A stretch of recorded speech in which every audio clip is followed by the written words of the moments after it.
Good morning. Today we're going to be talking about antique furniture. How do you tell how old this type of piece is compared to others? How do you know if your piece of furniture is a true antique or if it's a reproduction or a good quality new piece of furniture?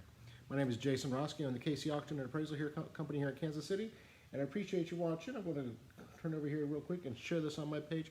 If you have questions, thoughts, concerns, just go ahead and post them here. I should be able to see them on the screen. If I'm looking down, that's what I'm doing. Hit the like button, the share button if you think that what we're talking about is going to interest you or your friends.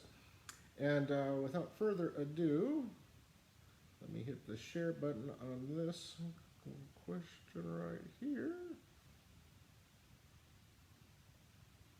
Why is that not going where I want it to go? All right, share. Share now, share. All right, so we're going to be talking about antique furniture. How do you tell if what you have is a real antique, if it's a reproduction, or if it's just a newer piece of furniture in an older style? I have several different examples today to show you different things.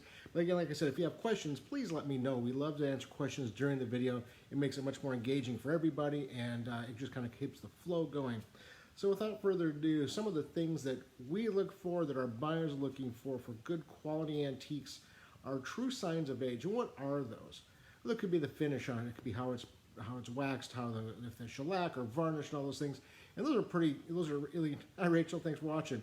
Those are really interesting details. But the true fact of the matter is the easier ways are how the piece was built. What are the construction methods? What kinds of, was it dovetailed? Was it butt jointed? Was it glued? Was it nailed? Who knows? You know, those are the things that are the easiest to look for. And then how were the pieces of wood, if assuming we're talking about wood furniture, how were they made? And I'm fortunate to have several pieces to show you exactly what I mean by that. So let's start with this. This piece here is a drawer from a drop front desk that I have. And most of the pieces that I'm going to show you today are pieces that I personally own.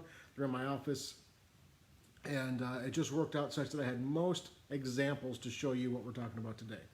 So the first thing we talk about when I look at a piece like this, and you can tell it's a nice mahogany finish, is the first thing you always have to look at is the dovetail. See the dovetails here on the side?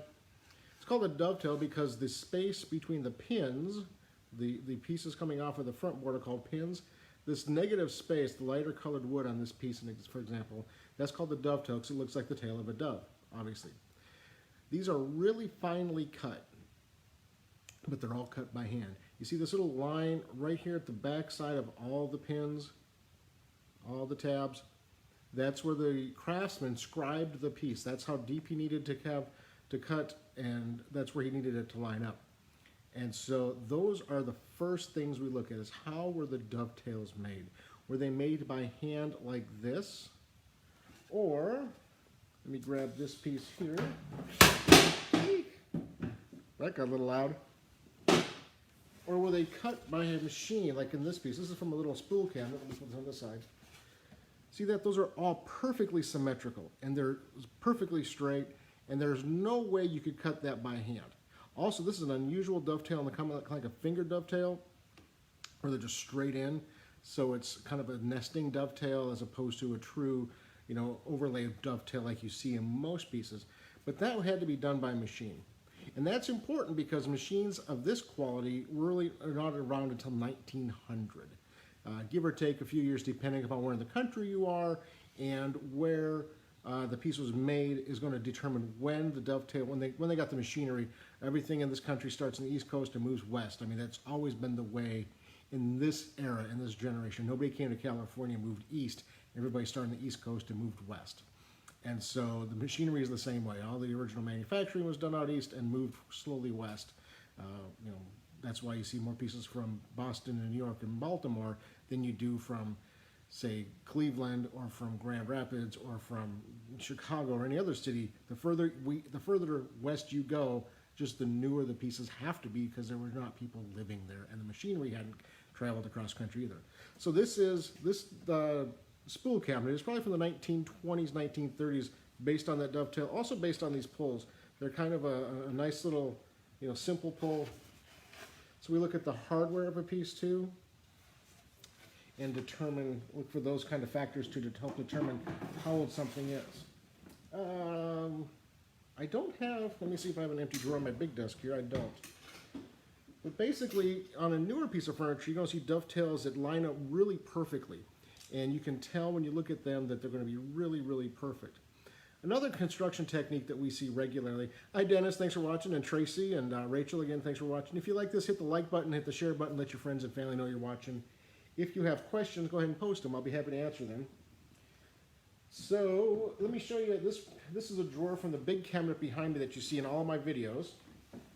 And it's going to be a little more challenging because the drawers are very large. Oh, I'm sorry. This is from a chest of drawers we're selling in this auction. You can see now. I wanted to show you this for something else. Again, hand-cut dovetails, but they're not as fine as the one on this desk here. If you look at those side by side, you see in the smaller drawer, in the piece on my left as I'm looking at it, those dovetails are really finely cut and really finely created and executed. Whereas on the piece on the right, they're a little bit more crude, they're a little bit more wide, so it's a little lesser quality piece. You can also see the planing work is a little bit more crude. And so it's more of a country piece as opposed to a city craftsman. This is a nice, nice satinwood, mahogany, satinwood inlay, Sheraton era trunk chest. But one of the things I want to show you on this, and I hope you can see it, furniture tells a story. There's a history that you can read in a piece of furniture if you know what to look for. So when I look at a piece of furniture like this, I always look at the bottom of a drawer. All right, I'll get back here a little bit. And you can see this wear in here, and also there's different notches here where things have been used in different times. This board on the bottom has probably been replaced. The cabinet is probably 1820s, 1840s, and my guess is that this board was added in the 1860s, 1880s. Based upon a couple of things. It's a nice wide board, it's only a single piece, and it's probably close to 16 inches deep. So it's, again, wider boards, the planing and stuff was different back in the time. There was more standard size pieces of wood that were much smaller. 12 inches is kind of a big board, and so you can see this pieced together across the back. So you have a solid board on the bottom. Also, the thing that's really great to look at is the edges of a board like this.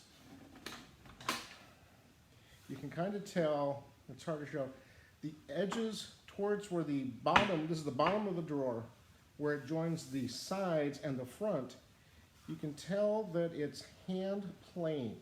So the board is flush and then it's hand planed at the edges. Let me see if I can't get, oh, there's a good angle. As you can see the difference in the coloration here, the speed here, and you can see that that line is uneven. And that's because they actually took a plane and shaped it down to fit the groove on the end for a better construction technique. So and there you can see really clearly, when you look at the profile, how it's angled towards the sides of the drawer. Hi Lynette, thanks for watching. If you have any questions, go ahead and post them. I'll be happy to answer them during the video today. And then again, you can see the dovetails, the hand-cut dovetails. And again, you can see the hand chamfering there to match up the edges really cleanly. The other thing I want to show you about this piece of furniture and how one of the ways that we know that it's an antique is, again, the history of a piece of furniture. And so you can tell here, if you're looking at the back side, this is the inside of the drawer, and this is the back side of the front panel. And you can see that there's an extra hole here right between the pins of the hardware, the drawer. And so when you see extra holes, that means that the hardware has been replaced. You wouldn't do that on a newer piece of furniture because the hardware is going to be good. Hi Andrew, hi Bob, thanks for watching. Becky, thanks for pointing it out. If you guys have questions, let me know. But you can see extra holes, and those extra holes tell you that this piece of this hardware on the front has been replaced. It's very appropriate for the piece and probably replaced close to 100 years ago. This is probably 1920s or 30s hardware. So maybe replaced in the 1930s or 40s, so 60, 70, 80 years ago. It's very appropriate for the piece. It looks fine, but you know that it's been replaced. So you would love to have the original hardware there, but if you don't, it's a good way to tell age because that hardware's been replaced. Same thing on upholstered furniture. One of the things that we look for and our buyers look for is the history of the upholstery. How long has that upholstery been used? Generally speaking, I think the general rule of thumb is that an upholstered piece of furniture is going to be recovered every 15 to 20 years. And so you look for the tracks.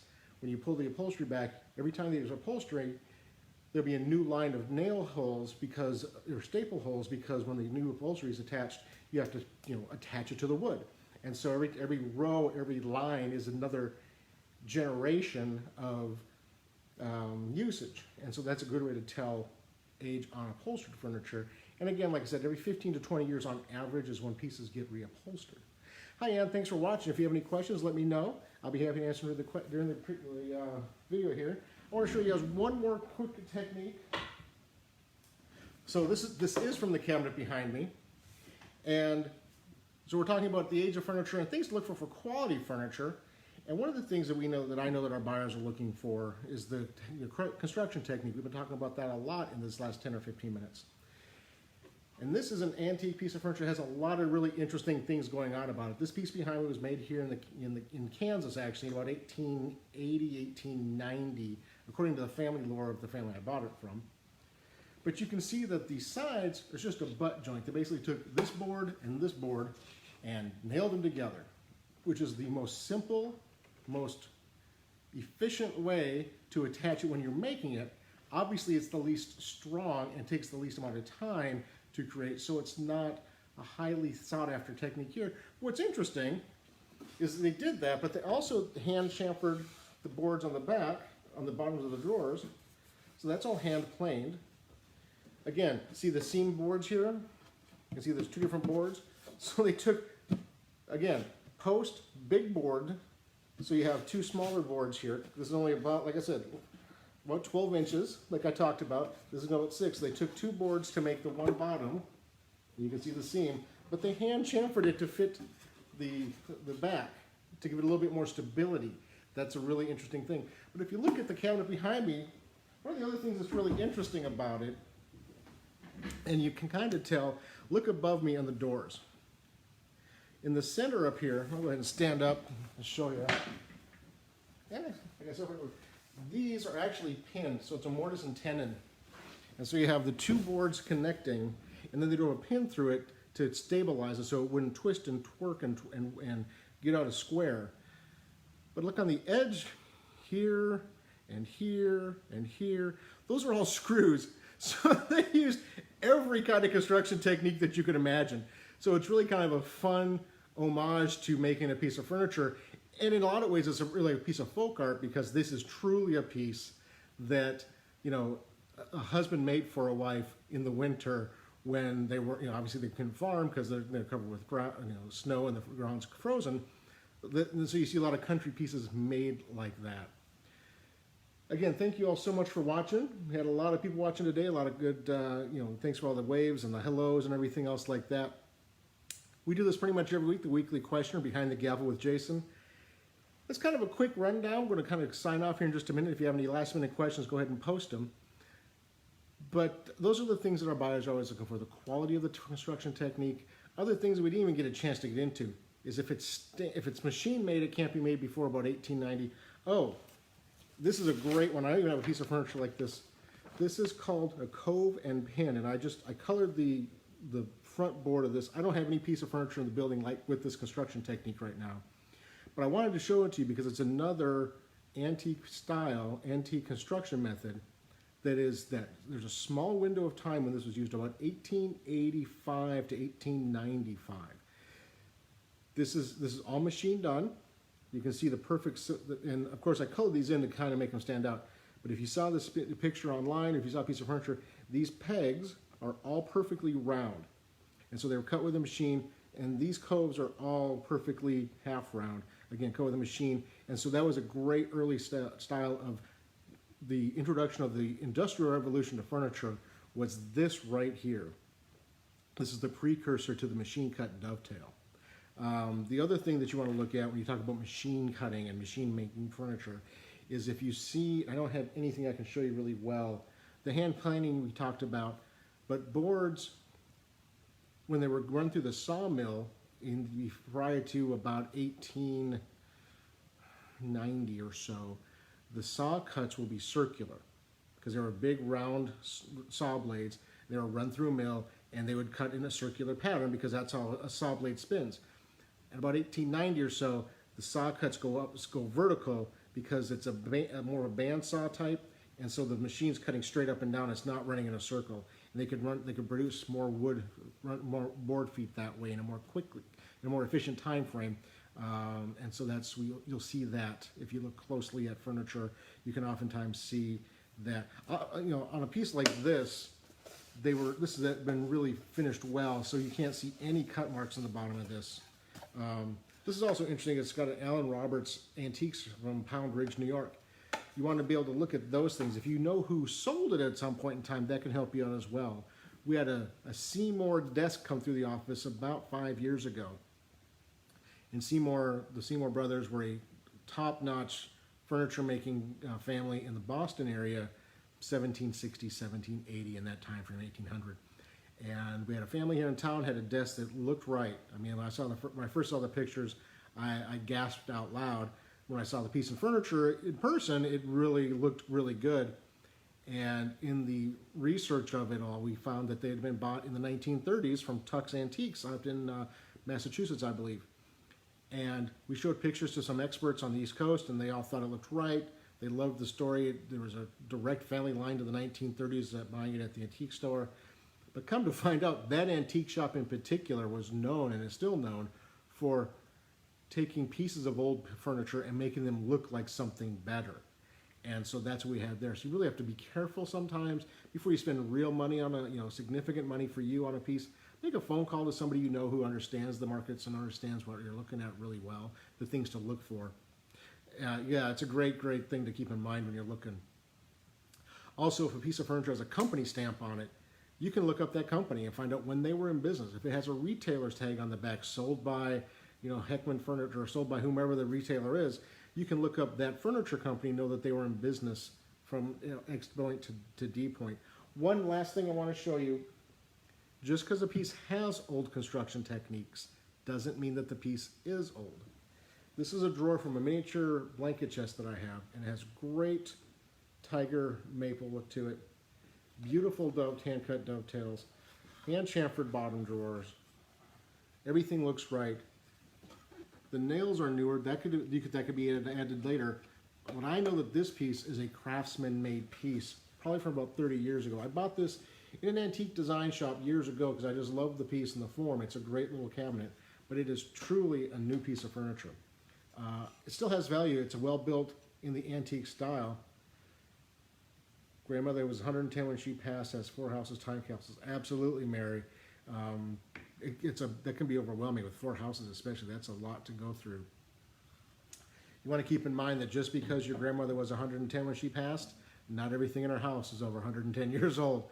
We hear that quite regularly. Well, she was 100 years old. It has to be old. Well, most people buy things until the end if they're capable of doing so.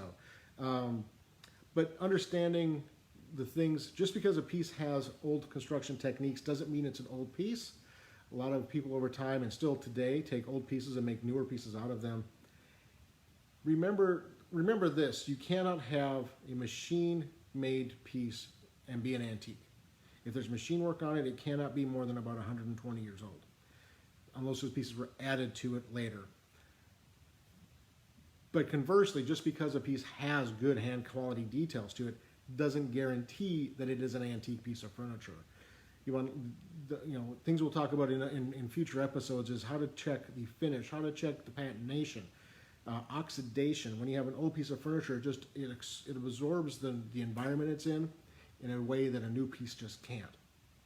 You'll see people will stain a piece of furniture on the back and the bottom of the drawers to replicate that age and patina, but a scratch test will oftentimes give you an idea of how, was that put on by a brush or a rag, or was it actually a true patina from decades or centuries of being around. Again, thank you all so much for watching. I'll go ahead and sign off. Next week, I'll be on vacation, so I might sign in just once or twice next week on a big BT Behind the Gavel with Jason quick hit. But we will not be doing a live video next Friday because I'll be in Florida with my family. Hopefully you all enjoy some vacation time this summer as well. So our next Behind the Gavel with Jason will be 2 weeks from today. Again, if you have questions, comments, concerns, go ahead and put a message here, send us a direct message. You can always give us a phone call at 816-283-3633 or drop us an email at info@kcauctioncompany.com. auctioncompanyspelledout.com. Letter K, letter C, auctioncompanyspelledout.com. Thanks, Mary. I'm really looking forward to it. And my boys are definitely going out to Florida to see Disney and then go to the House of the Rat. And then we're going to go to the Kennedy Space Center out there in Cape Canaveral, where my wife is from and born. So we're looking forward to it. A little R&R away from the office is always a good thing. Again, thank you all so much. It's been an exciting week. Look through the timeline. We had Nan Chisholm in the office this week interviewing us for an article coming out in a local magazine. Had a couple of great partial estates come in for our upcoming auctions. We're really looking forward to some really exciting things coming up for the summer and this coming fall already. So otherwise, have a great weekend. Have a nice day, and we'll talk to you soon.